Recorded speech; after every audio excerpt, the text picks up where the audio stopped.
გეტყვით რა იცის კობახიძე? დღეს ვიყავით პარტიის ოფისში შეკრებილები, ბევრი ვისაუბრეთ, მათ შორის ამ თემებზეც ვისაუბრეთ და არანაირი თვის ბოლოს გამოცხადება იმისი ჩვენ არჩევნებში მივიღებთ მონაწილეობას თუ არ მივიღებთ არ იქნება და არ იგეგმება. მე გეტყვით ჩვენი პარტიის პოზიცია რაც არის. ჩვენი პარტიის პოზიცია არის ესეთი, რომ ადგილობრივი თვითმმართველობის არჩევნები ეს არის ბერკეტი. ეს ბერკეტი უნდა გამოიყენოს თუ არა ოპოზიციურმა პარტიებმა თუ არ უნდა გამოიყენოს, ამას აქვს ძალიან ბევრი პლუსიც და აქვს ძალიან ბევრი მინუსიც. ეხლა არის ისეთი ვითარება შექმნილი ქართულ საჯარო სივრცეში, რომ ლაპარაკი იმაზე, რომ რა პლუსები აქვს თვითმმართველობის არჩევნებში მონაწილეობას და რა მინუსები აქვს, ესეთი დისკუსია გაშლილი არ არის.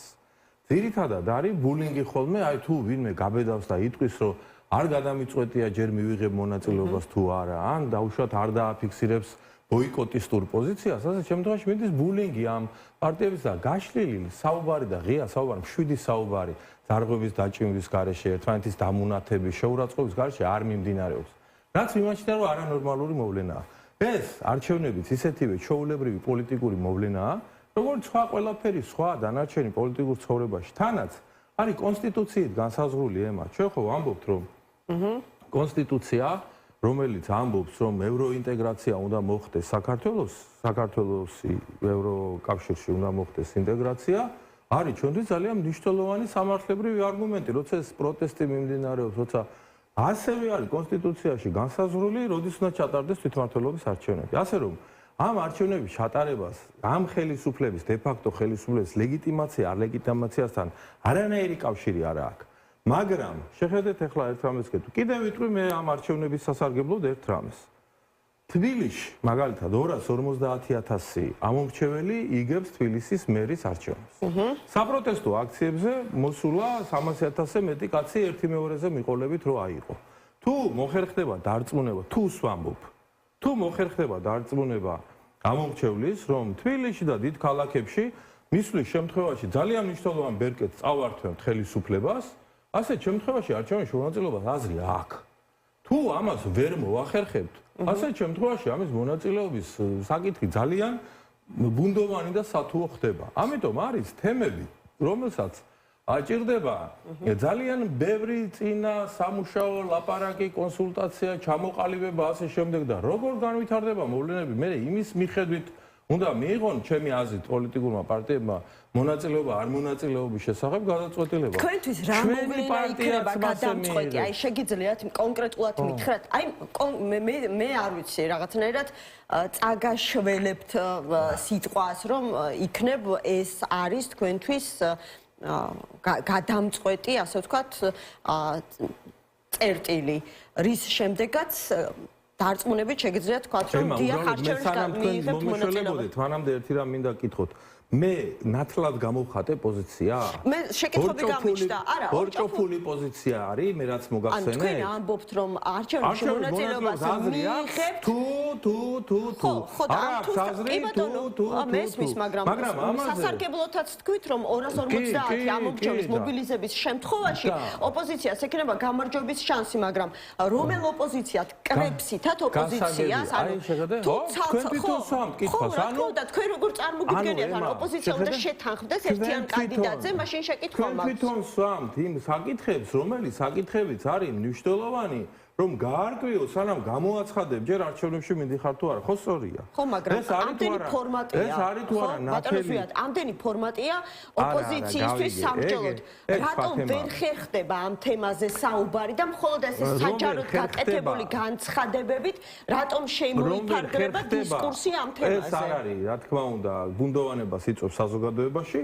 მაგრამ კიდე გეუბნებით, არის საკმაოდ დიდი დრო საიმუსოდ, რომ ადამიანებმა, პოლიტიკურმა პარტიებმა, ცალკეულმა პირებმა რაღაც ამ თემებზე ისაუბრო. ჯერ კიდევ არსებობს შეთანხმების რესურსი ოპოზიციის შიგნით, რო თქვით, რომ ეს ხალხი 100,000 ადამიანი გამოდის.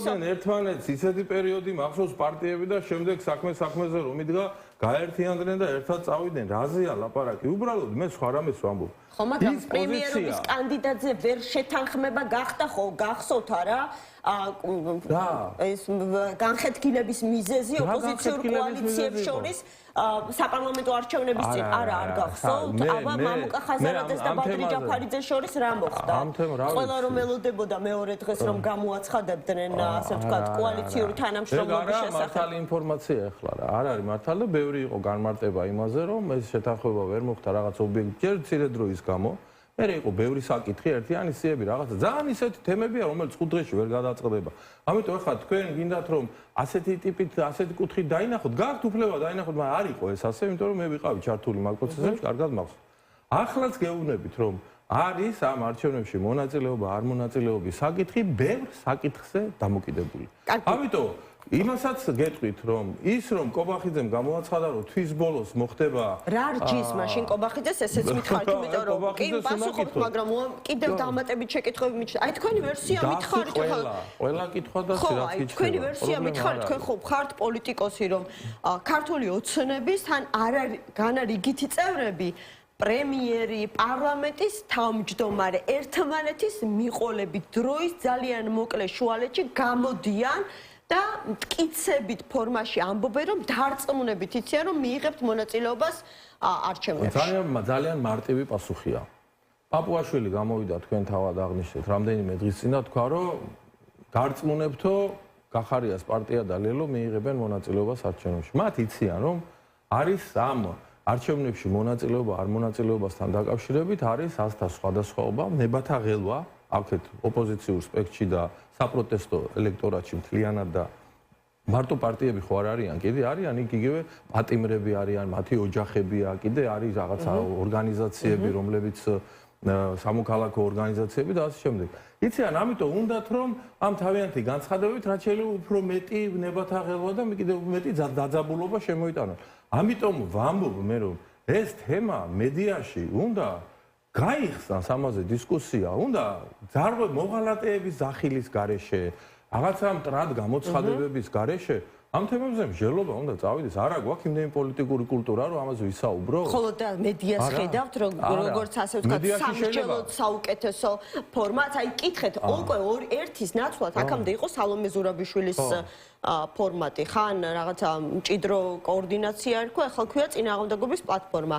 აგერ ვნახეთ პაატა ბურჭულაძის გარშემო წუთი წუთზე მოსალოდნელი რაღაცა რუსთაველის გამზირი, ხო? ესეთი პოლიტიკური მოძრაობა შეიძლება ჩამოაყალიბდეს. იმაში, რომ პოლიტიკური პარტიები ან ცალკეული პოლიტიკური აქტიორები რაღაც სხვადასხვა გზას ეძებდნენ არსებული მდგომარეობიდან გამოსასვლელად. არ არის ამაში არანაირი ტრაგედია და პრობლემა. აქ, იმიტომ რომ ვერც იქ ხედავთ და ვერც იქ, ვერც ჩვენ და ვერც პოლიტიკოსები. ძალიან აქტიურად მუშაობთ, უნდა გითხრათ, საერთაშორისო ასპარეზზე ძალიან აქტიურად მუშაობთ თვითონ ჩვენს აქტივთან, მაგათად კონსულტაციები მიდის იგივე იმ თემებზე, ახლა თქვენ რაზეც მესაუბრებთ, არჩევნებზე, მივიღოთ მონაწილეობა, ხონია ინფორმაცია კობახიძეს და პაპუაშვილს, ანუ შესაძლებელია სწორედ ეს მსჯელობა შესაძლებელია მათთვის არის გარკვეული ასე ვთქვათ, საბაბი რომ ეს ინფორმაცია გავრცელდეს. ნორმალური პარტიები არის, ყველა პარტიაში უნდა მიმდინარეობდეს მსჯელობა იმ საკითხებზე, რომელიც არის პოლიტიკური მნიშვნელობის მქონე ამა თუ იმ პარტიისთვის. ამაში არანორმალია. რასაკეთებთო მითხარ გიპასუხე და მაშინ აგერ ყოფილა კობახიძე საინფორმაციო საბაბი საკმარისია როგორც ჩანს სანაძლეოს აგერ პირდაპირ ეთერში დაგიდებთ რომ არ გამოაცხადებთ გადაწყვეტილებას გამოცხადება არჩევნებში მონაწილეობა არ მონაწილეობასთან დაკავშირებით არანაირი არც ამ თვის ბოლოს და არც იმ თვის ბოლოს არ იქნება. ამიტომ რომ არის სამუშაოები ჩასატარებელი, რის შედეგადაც უნდა მივიღოთ ჩვენ ეს გადაწყვეტილება. ამიტომ ეს არ იქნება. ამიტომ კობახიძემ რა განცხადება გააკეთა. ისე ცუდი არ არის. ისე ცუდი არ არის. შეიძლება ახლა შეცდომაში შეიყვანა ვიღაცამ, კი ბატონო. ცუდი არ არის. დე ფაქტო ხელისუფლების ერთ-ერთი მთავარი პერსონა, როდესაც მოიცლი სადღაც ბედნიერი სახით დადის ახლა იქ ვიღაცებს ხელს ართვებს ვიღაცებს არა. საფრანგეთის პრეზიდენტი ვერ ჩაითვლება ახლა ვიღაცად. ევროკომისიის თავმჯდომარესაც ვერ მოიხსენიებთ ვიღაცად. ევროპელებს ხელს ართვებს და მოიცალა იმისთვის, რომ გახარიას პარტიის ანონს, გაის რა ქვია, მომავალი განცხადებები დაეანონსებია, ნუ ახლა ცუდი არ არის ეს რაღაცა. ეს კითხეთ ზუსტად ასეთი ხო ყურადღების ღირსად რომ ჩაგთვალათ. ეშინია პარტიების არჩევნებში მონაწილეობას ეს თუ კიდე ერთხელ ვამბობ, თუ დისკუსიები სწორად წარიმართება, მშვიდად წარიმართება, საჯარო სივრცეშიც, მათ შორის კულისებშიც, შიდა ოფისებშიც და ყველგან, ასეთ შემთხვევაში ნახავთ, რომ არ არის ისე საქმე, რომ ხელისუფლებას ამ არჩევნების არ ეშინია. ხელისუფლებამ ამ არჩევნების წინ შეცვალა კანონმდებლობა. პროპორციული ნაწილი შეამცირა, გაზარდა მაჟორიტარული ნაწილი. არჩევნებზე დაკვირვების შესაძლებლობები გაართულა. კიდევ უამრავ რაღაც გადაწყვეტილებებს ხდება. რატო ღებულობს ამ გადაწყვეტილებებს? თუ არ ეშინია, რა თქმა უნდა. ქართულ ოცნებას არ აწყობს ოპოზიციის მონაწილეობა არჩევნებში და პირიქით ხელს აძლევს, ასე ვთქვათ, საერთო ბოიკოტი, მაგრამ თქვენ თავად თქვით, რომ ერთი რომელიმე პარტიის მონაწილეობა პოლიტიკურ გაზაფხულს ამ ვითარებაში ვერ მოიყვანს, ბატონო ზეა, ხო? მე რა თქვენ ახლა აქ ამ ეთერში ამდენიც არ უნდა ვილაპარაკოთ, გეუბნები მრავალპლანიანი საკითხია. ბევრი სამუშაო არის ჩასატარებელი იმისთვის, რომ გადაწყვეტილება მივიღოთ ჩვენ, მაგალითად, ღებულობ თუ არა მონაწილეობას დარწმუნებული ვარ, სხვა პარტიებიც ასე ფიქრობენ და მე თუ იქნება ნორმალური ვითარება ამ არჩევნებთან დაკავშირებით, მართლა არ არის თლად, ესე იგი, ლამაზი სანახავი, როდესაც თვითმმართველობის არჩევნებთან მიმართებაში, რომელიც არის კონსტიტუციით განსაზღვრული, როდის უნდა ჩატარდეს, არის ისეთი არაჯანსაღი ნებათაღელვა, რომ თუ მიიღებ მონაწილეობას, მოღალატე ხარ და ანუ უნდა ისახნა ექსორიით უნდა დაგსაჯო, გაგაძეოთ უნდა ქვეყნიდან. არ არის ეს სწორი. მე ვფიქრობ ძალიან მშვიდად, ძალიან არგუმენტებით შეიარაღებული შეიძლება დაждდეს და თქვენს ეთერში შეიძლება, სხვა ეთერებში შეიძლება, რომ მედიამ თავისი წილი უნდა გააკეთოს აქ და ლეგიტიმაციის მინიჭება თუ მიხვალ არჩევნა არ არის ეგ თემები, ამაზე შეიძლება გაიხსნას დისკუსია. ამაზე შეიძლება ავიღოთ კონსტიტუცია, ავიღოთ ესე იგი ამ ლეგიტიმაციის თემები საერთაშორისო სამართალი ყველაფრით შეიძლება ვისაუბროთ. ჩვეულებრივი პოლიტიკური მოვლენაა თქვენ თქვით, ხო? არჩევნები, მაგრამ ახლა ჩვენ ჩვეულებრივ პოლიტიკურ ვითარებაში ვიმყოფებით? არა. მაშინ მათი არგუმენტი იმ ადამიანებისა, ვინც ამბობს, რომ ლეგიტიმაციის მიცემა იქნება ქართული ოცნებისთვის ადგილობრივ არჩევნებში მონაწილეობა და ღალატი ქართველი ხალხის რატომ არის საფუძველს მოკლებული? აი მე და თქვენ უკვე გავხსენეთ დისკუსია და კი ბატონო, ვიმსჯელოთ. ვიმსჯელოთ. აი შეგიძლიათ ახლა ჩვენ არჩევნების გარდა ხელისუფლების შეცვლის რამე სხვა გზა ვიცით მე და თქვენ? მე მაგალითად მინახავს ორჯერ შეიცვალა ხელისუფლება, ერთხელ ზვიად გამსახურდიას ხელისუფლება ზარბაზნები მოიტანეს რუსთაველზე და დაამხეს, ესე იგი ზარბაზნების სროლით, მეორედ მოხდა ვარდების რევოლუცია, როცა პოლიტიკური გადატრიალება მოხდა აქტიურად და იძულებული იყო ხელისუფლება წასულიყო სახლში და შეიცვალა ესე იგი ჩატარებული არჩევნების შედეგები გადაიხედა, უცნაურად მართალია ნახევარი არჩევნები გაუქმდა, ნახევარი არჩევნები კანონიერად გამოცხადდა, მაგრამ რაღაც ერთგვარი ძალადობა იყო პროცესზე და სხვა მე არჩევნების გარდა ხელისუფლების შეცვლის არც ერთი გზა არ ვიცი. ჩვენ როდესაც აი პროტესტი არის ქუჩაში ახალგაზრდებით განან უკვე 70 დღეა გასული, ესეთ რაღაცა და ის ადამიანები, რომლებიც ხელახალ არჩევნებს ითხოვენ, ხომ სწორი ფორმულირება აქვს? ხელა არჩევნებს ითხოვენ. თუ ჩვენ ვამბობთ, რომ ამ ხელისუფლებასთან აზრი არ აქვს, მაინც მოიგებენ, მაინც ესე იგი ასეთი ამბავია, რომ ესე იგი ოპოზიციას დღეს დასუსტებულია და არჩევნები, მაშინ რატომ ვითხოვთ ამ არჩევნებს? ისინი ითხოვენ ახალ საპარლამენტო არჩევნებს. თანაც არა ამ ხელისუფლების და არა ამ ცენტრალური საარჩევნო კომისიის პირობებში. ითხოვენ სამართლიან არჩევნებს, თანასწორ უფლებიან მონაწილეობის პირობებს და არა წინასწარ გაყალბების რისკებით. ერთ ამაზე შევთანხმდეთ მე და თქვენ, ანუ არჩევნების გარდა ხელისუფლების ცვლილება ჩვენ არ წარმოგვიდგენია, ხო სწორია? ამიტომ არჩევნების ჩვენ არ გვინდა სხვანაირად. არც ჩვენ არ გვინდა. მაგრამ სწორს წარმოუდგენია, იგივე ჩვენ გვესმის აი ნაციონალური მოძრაობის პოლიცსაბჭოს თავმჯდომარის განცხადებები. მე მექნება შემდეგ ხატია დეკანოიძესთან ეს შეკითხვა, მართალია სხვა ლიდერების მხრიდან არ ქონია საჯარო მხარდაჭერა, მაგრამ ლევან ხაბეიშვილის განცხადებები ძალას-ძალა უნდა დაუპირისპიროთ. არ უნდა ჩავატარებინოთ 4 ოქტომბერს ადგილობრივი არჩევნები.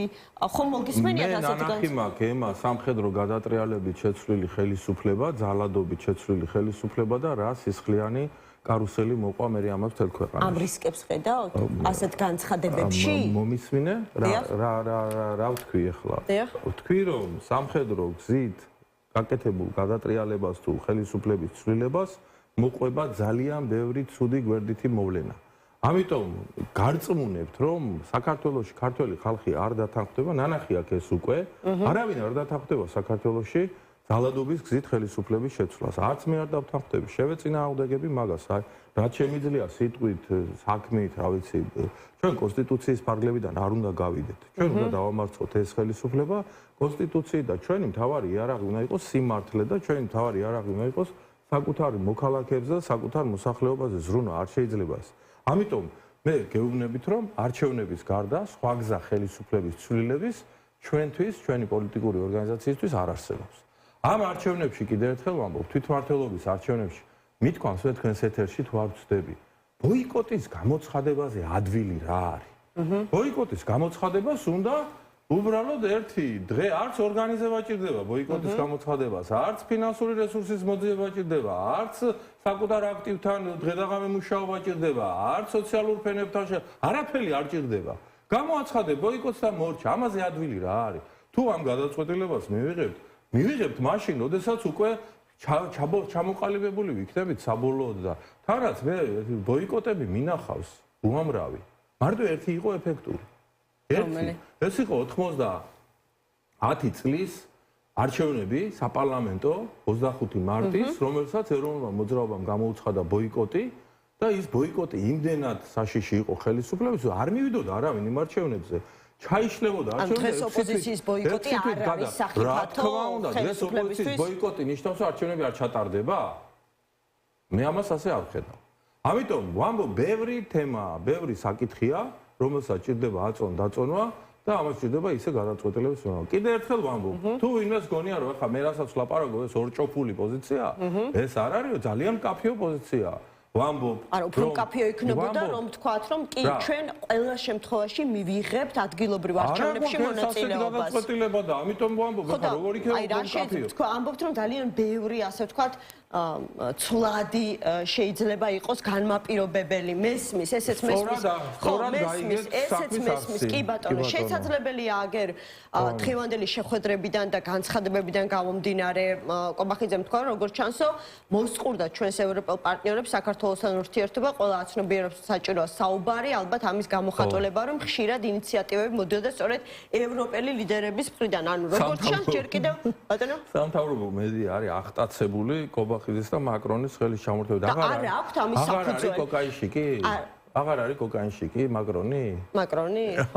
და ალბათ გაარკვიეს ამ ხელსაყოთთან დაკავშირებული, ხელსაყოთთან დაკავშირებული. სამი დღის წინ ატეხილია, არ გახსოვთ ახლა თქვენ და მოკლედ რაც ჩაუვარდებათ ხელში ყველაფერი უნდა გაყიდონ სათავისო და ამაზე არის საუბარი. ხო, მაგრამ ეს განცხადებები თქვენთვის არის თუ არა იმის წინაპირობა, რომ ევროპა, ევროკავშირი უფრო ზუსტად საქართველოს ხელისუფლებასთან დიალოგის სივრცეს ჯერ კიდევ იტოვებს, იმიტომ რომ ეს ხომ მათი, ასე ვთქვათ, პოლიტიკის ერთ-ერთი მამოძრავებელი ძალა, პრიორიტეტია, ხო ბერკეტია დიალოგი. მე მგონია, რომ თვითონ ოპოზიციისთვისაც ცუდი არ ლეგიტიმაციაზე არ ვლაპარაკობ. დიალოგის სივრცის დიალოგი, ეგერ პუტინთან აქვს დაწყებული შევარდა უკრაინაში და ბავშვები და ქალები დახოცა და იმასთან აქვს დაწყებული. დიალოგის სივრცე უნდა დარჩეს.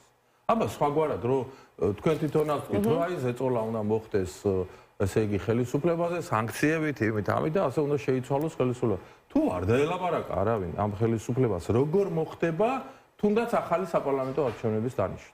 ხო უნდა იყოს რაღაცა დამლაპარაკებელი, ხო უნდა არსებობდეს. ხო, მაგრამ იქიდან ხომ უნდა იყოს, ასე ვთქვათ, მზაობა მოსმენის ელემენტარულად. კი, რა თქმა უნდა. რა თქმა უნდა, მათი განცხადებები, ჩვენ ხო ჯერ ძალიან მარტივ ჭეშმარიტებაზე ვლაპარაკობთ, რომ ეს გადაწყვეტილებები პოლიტიკური, რომელიც მათ შორის საპროტესტო ელექტორატს ჭირდება, საპროტესტო სეგმენტს ჭირდება ქვეყანაში, ევროპასთან და ამერიკელ კოლეგებთან დიალოგის გზით უნდა იქნას მიღწეული. ხო ესე არის. ამიტომ ეს დიალოგის რესურსი თუ არ იქნა და თუ არავინ არ დაელაპარაკა, არ გამოდის, ხედავთ მარტო ის ფაქტორი ძალიან მნიშვნელოვანია. მე მაგაში ტრაგედიას ვერ ხედავ, რომ დიალოგის სივრცე არის დარჩენილი და უნდა იყოს, კაცო. აბა როგორ წარმოგიდგენიათ ისე ჩვენ რა განყენებულ მაშინ რკინის ფარდა ჩამოუშვათ, ჩავკეტოთ ყველაფერი, ასე და შევასკდეთ მერე და ვინც გავძლებთ, ვინც ვერ გაძლებს, გაიქცევა წავა ქვეყნიდან და ეგ უნდა ივანიშვილსაც რა. ეგ არის თემა. თქვენ ძალიან საინტერესოდ ჩამოაყალიბეთ ის შესაძლო გამარჯვების ფორმულა, რომლითაც ადგილობრივ არჩევნებში უპირატესობას მოიპოვებდა ოპოზიცია. აი, დღევანდელი მოცემულობიდან გამომდინარე, მითხარით, ვისთან ხედავთ დიალოგის სივრცეს? მე ვიცი რომ შეგიძლია გადაჭრით თქვათ რომ ეს არ იქნება ნაციონალური მოძრაობა. აი მათ გარდა რომელ პოლიტიკურ ძალასთან ხედავთ ამ საკითხზე შეთანხმების შესაძლებლობას. მოძრაობათა ჩვენი პოზიცია არის ცხადი და ნათელი და არაერთხელ დაგვიფიქსირებია.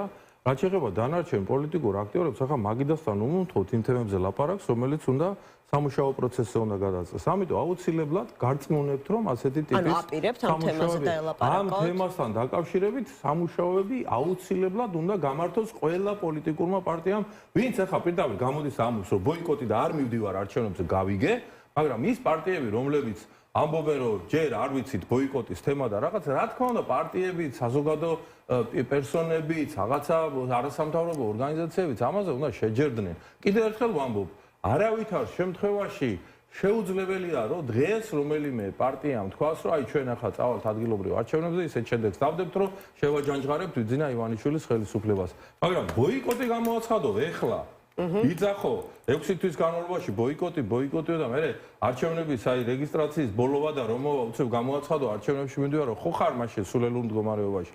რატო უნდა ჩაიყენო თავის სულელურ მდგომარეობაში პოლიტიკა 5 წუთში შეიძლება სიტუაცია შეიცვალოს 5 წუთში არავინ არ იცის რა მოხდება არავინ არ იცის რა იქნება არასდროს არ ყოფილა გარე ფაქტორზე ქვეყნის შიდა ვითარება ისე დამოკიდებული როგორც დღეს არის არასდროს არ ყოფილა რა ვიცით რა მოხდება ტრამპის ადმინისტრაცია რომ ჩაერთვება საქმეში უკვე საქართველოსთვისაც რომ მოიცლის ასე ვთქვათ რა ხო ხედავთ რა ვითარებებია თქვენ გონიათ რომ საქართველოს და ამერიკის შეერთებულ შტატებს შორის სტრატეგიული პარტნიორობა მარტო იმის დღევანდელი ხელისუფლების გადასაწყვეტი არ გადასაწყვეტია? ქართველი ხალხი არ არსებობს? არ არსებობს პლებიციტი, რომელიც ჩაატარა საქართველოს ნატოში ინტეგრაციაზე? არ არსებობს დაუშვათ ის გადაწყვეტილება ევროკავშირში გაწევრიანებასა. ევროკავშირში გაწევრიანებას განაცხადი ვინ შეიტანა?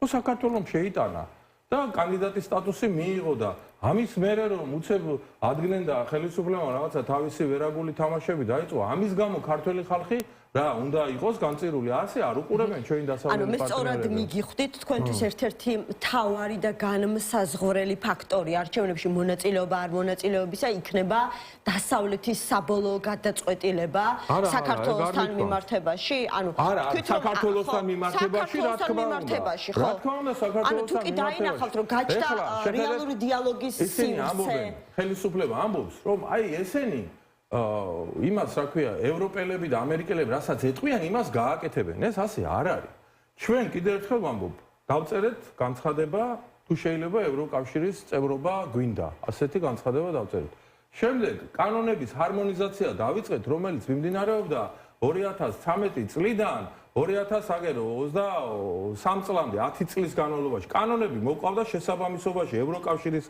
კანონებთან. ანუ გადავედით რა ამ რელსებზე გადავედით მივიღეთ უვიზო რეჟიმი ევროკავშირის ქვეყნებთან, თავისუფალი ვაჭრობის რეჟიმი მივიღეთ და ერთი ნაბიჯი როცა დაგჭა ევროკავშირში გაწევრიანებისათვის, ამის მერე ხელისუფლებამ უღალატა ამ კურსს, გადაუხვია გვერდზე და ჩვენც უნდა გადავუხვიოთ. ჩვენ გვინდა თამაშის იმ წესებით ცხოვრება, რომელზეც თემა საქართველოს მოაწერა ხელი თავის დროზე. თავის დროზე კი არა, ხალხი დაიღუპა ამის გამო ეროვნული მოძრაობის პირველი მიტინგები მახსოვს ინგლისურენოვანი პლაკატებით და მახსოვს ამერიკასთან და ნატოსთან და ევროპასთან ინტეგრაციის მოთხოვნები. ეს ეროვნული მოძრაობის მოთხოვნა იყო რუსული ორბიტიდან გავსულიყავით. და ჩვენ გადავუხვიეთ სადმე? თუ ხელისუფლებამ გადაუხვია. რა თქმა უნდა ხელისუფლებამ გადაუხვია. ამიტომ ჩვენ ვამბობთ რომ ერთგულები ვართ იმისი, რასაც ამ ბოლო 30 წლის განმავლობაში მინიმუმ ვაკეთებდით და მიმართულებით სვლას გავაგრძელებთ. რაც შეეხება იმას ახლა რამდენად იქნება წარმატებული, რამდენად იქნება ბევრ ფაქტორზეა კიდევ ერთხელ ვამბობ დამოკიდებული და მე პესიმისტურად განწყობილი არა ვარ. არა ვარ იქედან. რას ნიშნავს ანუ პესიმისტურად განწყობილი არ ხართ? საქართველოს ხვალინდელ დღესთან დაკავშირებით არა ვარ პესიმისტურად განწყობილი, იმიტომ რომ რაც ვნახეთ ჩვენ 170 დღის განმავლობაში პროტესტი მიდის ქვეყანაში, ახალგაზრდები სამშობლოს გულისთვის ათ არიან ციხეში წავიდნენ, საშელზე წავიდნენ, ცემატყეპა წინაპირობა იმისა, რომ ქართული ოცნება საუბრობდეს ახალ არჩევნებზე არ არის. ანუ შესაძლებელია გარკვეულ დათმობებზე მათ წასვლა მოუწიოთ. მაგალითად გამოუშან აქციების დროს დაკავებული პირების საკმაოდ დიდი ხანია საპატიმროებში იმყოფებიან გააუქმონ აი ეს რა ვიცი დრაკონული კანონები რომელიც ამდენი წინააღმდეგობის მიუხედავად მიიღეს და სხვათა შორის ჯერ ასე ვთქვათ ახსოვრულების რეჟიმშიც არ არის მისულან ფურცელზეა მარტო და რეალურ ცხოვრებაში არც ამოქმედებულა, ხო? შესაძლებელია ეს ყველაფერი დათმოს ქართულმა ოცნებამ, მაგრამ ეს იქნება თუ არა საკმარისი იმისათვის, რომ მოსახლეობამ ჩათვალოს, რომ დემოკრატიის უკუსვა ჩვენს ქვეყანაში არის შეჩერებული. აბრაამ ლინკოლნს აქვს ერთი გენიალური გამოთქმა ასეთი რა. შესაძლებელია ხალხის მცირე ნაწილი მოატყუო მუდმივად. შესაძლებელია მთელი ხალხი მოატყუო ხანმოკლე დროის განმავლობაში, მაგრამ შეუძლებელია მთელი ხალხი მოატყუო მუდმივად. გამორიცხული ამბავია, როცა ამხელა საპროტესტო მუხტია ქვეყანაში.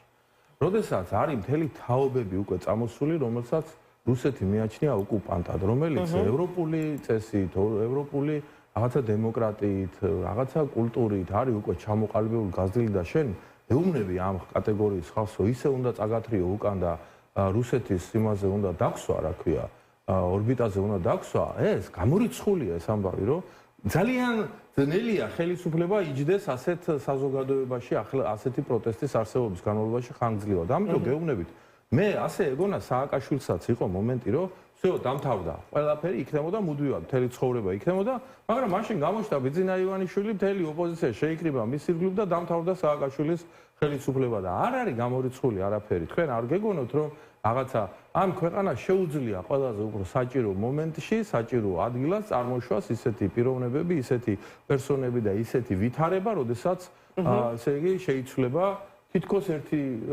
შეხედვით ჩაბეტონებული სიტუაცია. შეიცვლება. ანუ ახალი რაღაცა სისხლის ჭირდება ახლა პოლიტიკურ პროცესს ჩვენს ქვეყანაში, ანუ რომ არის ისეთი ვითარება ქვეყანაში, როცა ასეთი საპროტესტო მუხტია, როცა ასეთი საპროტესტო ვითარება, როგორ განვითარდება მოვლენები, რომელი ლიდერი, რომელი პარტია, რომელი ახალი პერსონა გამოჩნდება, რომელიც მოახერხებს და ესე იგი ყველაფერს თავის ადგილზე დააყენებს, ეს არ არის მოლოდინები, მოდი გულწრფელები ვიყოთ სალომე ზურაბიშვილთან დაკავშირებითაც არსებობდა.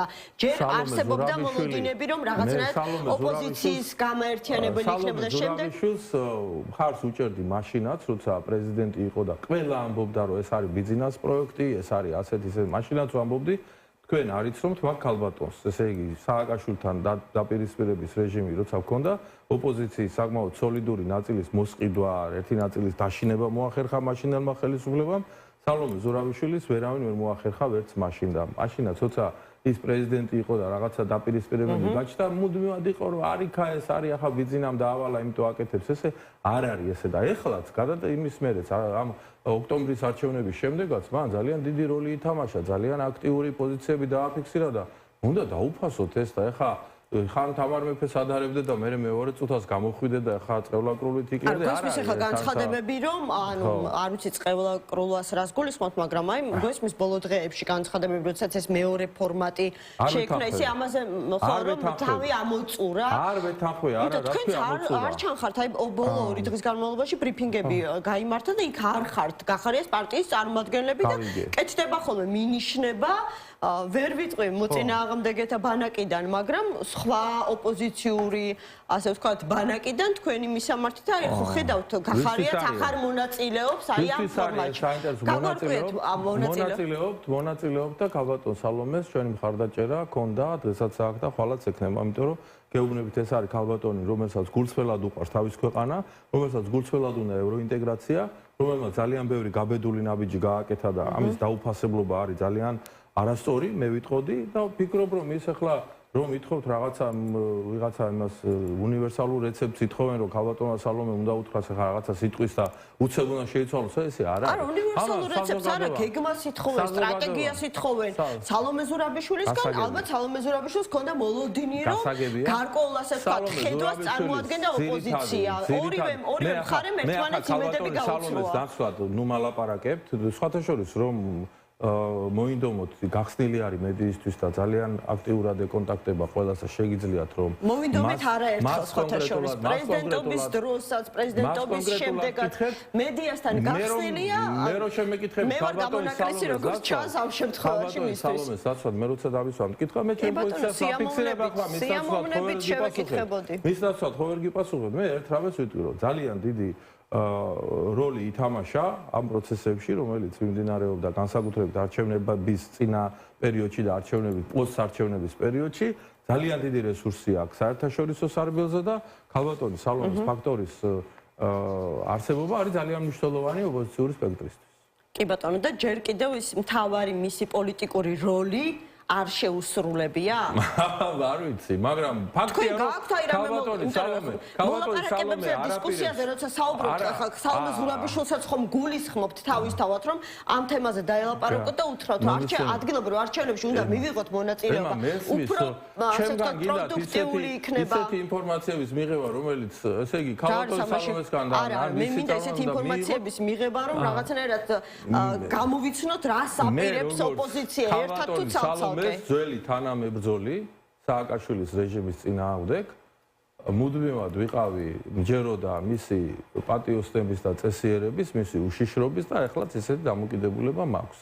ამიტომ ვამბობ, რომ ამ ქალბატონს ჩვენს მეხუთე პრეზიდენტს შეუძლია კიდევ ძალიან ბევრი სასიკეთო გააკეთოს საკუთარი ქვეყნის. ამიტომ კარგი, ბოლოს ძალიან მოკლედ მიპასუხეთ, რადგან ბევრი ფაქტორია განსაზღვრელი, მიიღებთ თუ არა არჩევნებამდე მონაწილეობას და არც მაისში და არც ივნისში არ აპირებთ გადაწყვეტილების გამოცხადებას. იმედია, ახლა 4 ოქტომბრამდე არ მოიცით. აი, როდის გვეცოდინება თქვენგან საბოლოო პასუხი? გაუცილებლად გეტყვით, როცა გამოვაცხადებთ. ახლა არ ვიცი, ვერ გეტყვით. მე ერთი რაც შემიძლია გითხრათ, არის ის, რომ ჩვენი პოზიცია არ არის ორჭოფული არჩევნებთან დაკავშირებით. ძალიან ნათელი პოზიცია გვაქვს.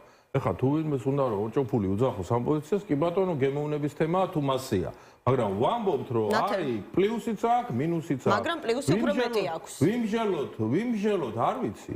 ამიტომ ვიმშელოთ, ოღონდ ერთმანეთის გამონათების ვამბობთ, რომ კარგიც არის და ცუდიც არის და ჯერ არ ვიცი, საით გადავიხრები, აბა. არის ძალიან ნათელი და ობიექტური შეფასება იმ ვითარების, რომელიც არსებობს.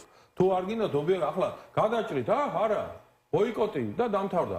ბოიკოტის მერე რას აკეთებ? ბოიკოტის მერე რას აპირებ?